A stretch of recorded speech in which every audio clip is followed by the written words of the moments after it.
Pessoal, tudo bem com vocês? A gente vai falar um pouquinho, fazer uma revisão sobre as grandes navegações, beleza? Vamos lá então? Eu vou percorrendo os slides e vou falando um pouquinho, tudo bem? Então vamos. Bem, para começar, a gente precisa falar dos dois primeiros países a entrar nesse empreendimento que a gente chama de grandes navegações, que em alguns outros vídeos, alguns outros livros, vocês podem encontrar com outros nomes, como expansão comercial europeia ou expansão marítima, mas aqui a gente vai chamar de grandes navegações. Os dois primeiros países europeus a entrar neste processo são Portugal e Espanha, que formam juntos o que a gente chama de Península Ibérica. Se você der uma olhadinha no mapa aqui, você vai encontrar a Península Ibérica, né? Ela fica ali onde está a setinha, o círculo verde, né? Aqui é a Península Ibérica. Caso você não esteja enxergando, eu posso até colocar um português para mostrar para a gente onde fica a Península Ibérica. Tudo bem? Tranquilo? Tirei essa foto e coloquei aí mostrando onde é a Península Ibérica. Tudo bem, pessoal? Continuando aqui, né? A gente tem que entender por que Portugal e Espanha partiram para este processo das grandes navegações, esse processo de explorar o Oceano Atlântico. E tudo isso começa por causa das especiarias e outros produtos, como tecidos, por exemplo, que eram comercializados na região das Índias, que eles vão chamar ali de Orientes, que é próximo da onde está a cidade de Calicut, aqui no mapa. Esta região aqui, ela é muito rica em especiarias e nesses tecidos. E o comércio para a Europa dessas especiarias era feito da seguinte forma, né? Saía aqui desta região, ia até aqui o início do Mar Vermelho, pelo Mar Vermelho chegava ao Mar Mediterrâneo. E no Mar Mediterrâneo, quem pegava esses produtos para levar para a Europa eram os burgueses da cidade de Veneza e de Gênova, que vinham aqui pelo Mar Mediterrâneo pegar essas especiarias e levar para a Europa. O que acontece é que os burgueses de Gênova e Veneza tinham o controle do Mar Mediterrâneo, principalmente por acordos que foram feitos com povos aqui do norte da África.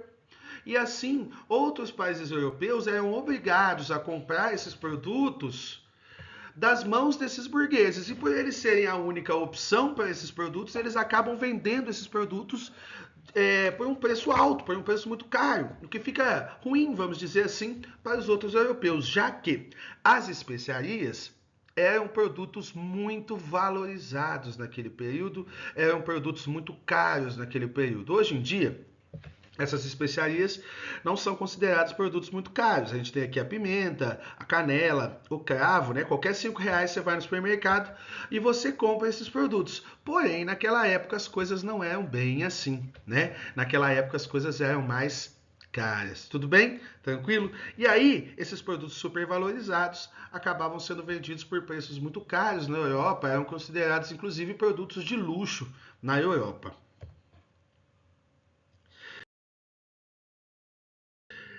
Agora, Portugal e Espanha passam a buscar rotas alternativas à do mar Mediterrâneo, e isso os leva obrigatoriamente para o Oceano Atlântico, já que pela rota terrestre das especiarias é muito complicado, né? Principalmente pela distância, pelas dificuldades, pelos vários povos que habitavam ali, principalmente depois que Constantinopla foi dominada pelos turcos, isso ficou cada vez mais difícil. Então, eles praticamente foram empurrados para o Oceano Atlântico. E isso, evidentemente, vai gerar algumas dificuldades. Por exemplo, desconhecimento. Né? Não se conhecia muito o oceano. É evidente que eles já haviam feito navegações nesse período, mas eles não conheciam detalhes do mar, né? Então vão surgir desse desconhecimento diversas lendas, né? Como monstros. Aqui a gente tem inclusive dois exemplos de monstros que estavam no mar. Esses monstros nada mais eram do que os tubarões, as baleias, né? Mas esse desconhecimento faz com que essas lendas desses monstros do mar surjam, de que o mar teria abismos e coisas do tipo. Outra coisa importante aqui nesse período é o desconhecimento dos territórios. Afinal, nesses caminhos alternativos, eles teriam que buscar territórios e rotas que portugueses e espanhóis simplesmente não conheciam, não sabiam que existia. Então, eles eram meio que obrigados, né, a buscar outros caminhos desconhecidos, por rotas desconhecidas, por lugares desconhecidos. E por isso mesmo, não haviam mapas, né, exatos desses lugares. Então, neste processo, os europeus vão inclusive mapear grande parte do mundo, né, que não era conhecido por eles até esse momento. Né? Por mais que pareça loucura essa questão do desconhecimento do mar, até hoje tem gente que acredita em monstros marítimos, né? É só você ver as últimas coisas que andam aparecendo aí pela internet. Mas, pessoal, por que Portugal vai ser o primeiro país? O que Portugal tem de diferente em relação aos outros, né? A primeira coisa que a gente pode falar é a óbvia, né? Que é a posição geográfica de Portugal. Portugal fica na beira do Oceano Atlântico. Se você olha lá o mapa da Península Ibérica, você vai ver Portugal muito próximo do Oceano Atlântico. Então eles já tinham experiência com produtos como, por exemplo, a pesca, né? Atividades como a pesca.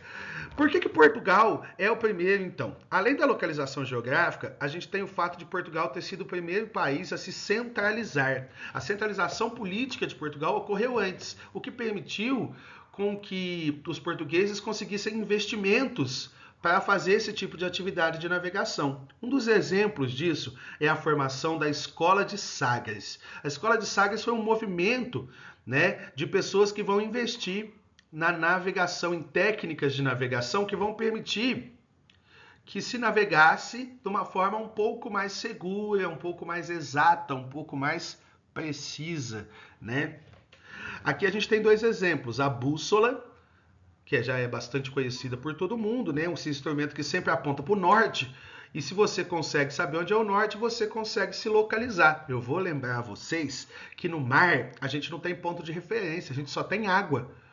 É diferente de eu dar uma localização hoje em dia em terra. Que eu posso falar assim, olha, para você chegar na minha casa, você precisa passar pela ponte tal, pela escola tal, pela rua tal. Agora, no mar não tem isso. Você não pode chegar para a pessoa e falar assim, olha, você anda 100 metros aqui na água, quando chegar na água você vira, é água de novo. Aí você vai andando até chegar na água, aí você vira à direita na água e pronto, chegou Portugal. Não, não tem como fazer isso. Então, você precisa de outras técnicas que permitam você a se localizar ali no meio do mar, né? Hoje em dia você ainda tem o GPS que ajuda bastante na navegação, mas naquela época não existia. Então, eles vão utilizar muito a bússola, né? Esse instrumento que até hoje é utilizado, e o astrolábio, que vai medir a altura dos astros, tá? De acordo aqui com a linha do horizonte, você vai ver esse ângulo e a partir desse ângulo você calcula a altura dos astros, permitindo também que você consiga se localizar ali no mar. Tudo bem? Como Portugal foi o primeiro país a se formar, você vai ter ali uma união entre a monarquia, entre o rei e a burguesia. E isso vai ser útil tanto para o rei, que vai expandir o seu reino, quanto para a burguesia, que vai expandir o seu comércio. Então eles vão meio que se ajudar nesse processo e Portugal passa a ser então o primeiro país a se lançar nessas grandes navegações. Portugal e Espanha, a partir do momento que passam a navegar pelo Oceano Atlântico, eles vão encontrar outras terras até então desconhecidas por eles, que é o caso da América, é o caso do Brasil. E por isso eles vão criar divisões. Né? Portugal e Espanha decidem então dividir o que eles chamavam de Novo Mundo. Então, nós vamos ter dois marcos nessa divisão entre Portugal e Espanha. O primeiro deles é em 1493. É a chamada Bula Intercoetérea, né? Em um acordo negociado com o Papa, Portugal e Espanha traçam essa linha aqui, ó, a 100 léguas de Cabo Verde, né? Cabo Verde fica nessa região aqui, mais ou menos, tá? Eles traçam essa linha, porém, os portugueses não aceitam essa linha, achavam que ficariam com pouco nessa divisão, então eles propõem que se arrastasse esse meridiano, essa linha, para 370 léguas de Cabo Verde. Chega-se então ao Tratado de Tordesilhas, que é este daqui. Então, o que ficasse aqui a leste, né, à direita do mapa. Seria de Portugal, o que ficasse para cá seria da Espanha. Tudo bem?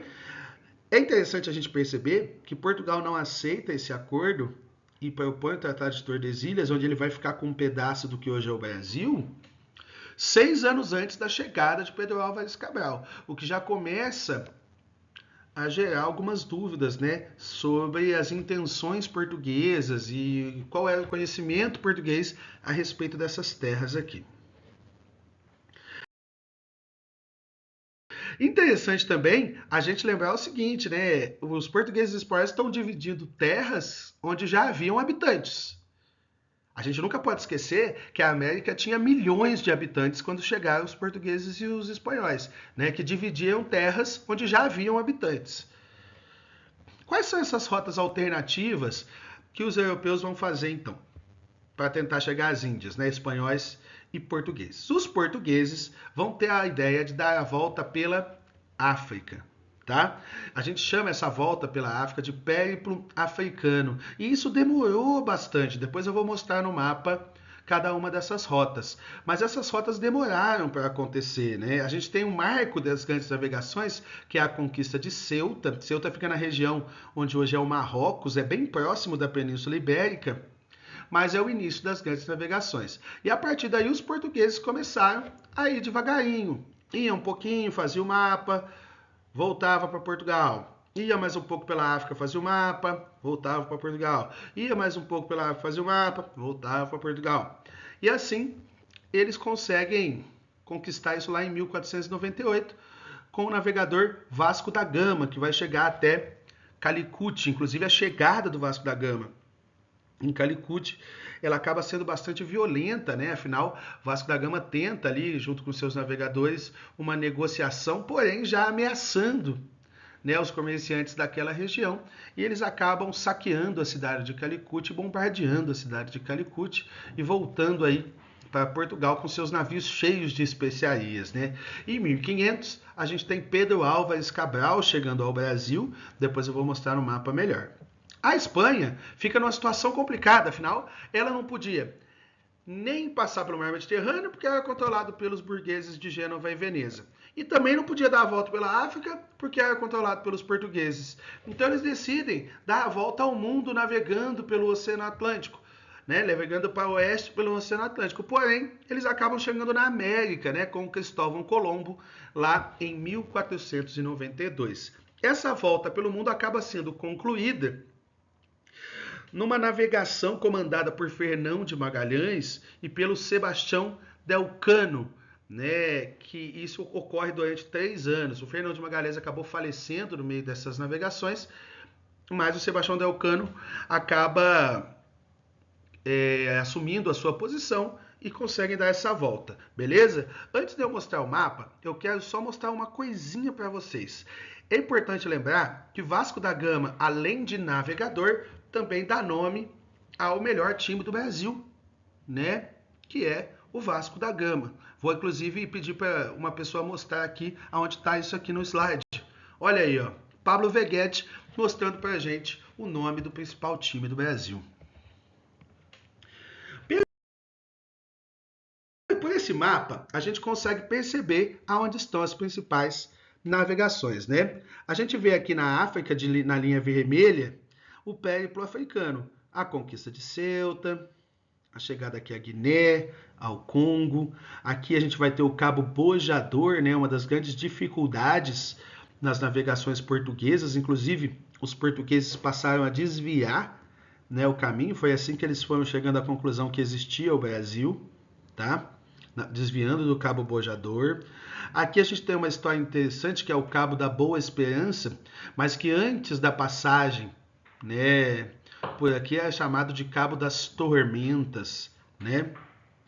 E aí a gente tem de laranja a navegação do Vasco da Gama, olha. Vasco da Gama passa aqui, passa pelo Cabo da Boa Esperança, chega aqui na região de Moçambique, para aqui em Melinda e vai para Calicut, onde vai ocorrer toda aquela polêmica do saqueamento da cidade. De amarelo, nós vamos ter outra navegação portuguesa, que é Pedro Álvares Cabral, né? Saindo daqui, passando do Cabo Bojador e chegando até a Baía Cabralha, né, próxima da atual cidade de Porto Seguro. Vão chegar aqui no Brasil e vão chamar o Brasil de Ilha de Vera Cruz. Os portugueses não tinham noção do tamanho do Brasil, né? Mas vão chegar aqui, beleza? Nessa região. E é interessante quando a gente fala dos portugueses no Brasil, que além deles já terem dividido esse território, Pedro Álvares Cabral, ele vem, toma posse aqui do Brasil e não volta para Portugal, né? Ele vai para Calicut continuar o comércio de especiarias. O que demonstra mais ainda, né, aquela ideia de que será mesmo, né, que os portugueses não sabiam da existência do Brasil, chegaram no Brasil por acaso. Existem muitas evidências de que não, de que sim, os portugueses já sabiam da existência do Brasil. Tudo bem? Bem, passando para as navegações espanholas, a gente vê Cristóvão Colombo, ó, indo da América para a Espanha, né? Por aqui, inclusive, Cristóvão Colombo foi cerca de 5 vezes, né, para a América sem saber que estava na América, né, sempre achando que tinha chegado às Índias. Depois é que os espanhóis entenderam que estavam em um novo continente, novo para eles, né, porque como eu disse para vocês, já haviam habitantes aqui. Uma outra navegação espanhola que a gente comentou é a do Fernão de Magalhães, que está aqui de azul. Olha lá, Fernão de Magalhães saindo, passa pela América do Sul, chega aqui, lembrando para vocês que a Terra é redonda, então quando a gente chega nessa parte do mapa, a gente parte para outra aqui, passa aqui, ó, e aqui ele morre, então Sebastião Elcano assume e eles voltam para a Espanha, mostrando pela primeira vez aí que a Terra realmente é redonda, eles dão realmente a volta pelo mundo, tá? Essas são as principais navegações que a gente vai ver aí, beleza? Pessoal, muito obrigado. Fizemos uma rápida revisão. Espero que tenha ajudado a todos vocês aí. E para completar, para inspirar o estudo de vocês, eu de bigode. Tchau, pessoal. Valeu!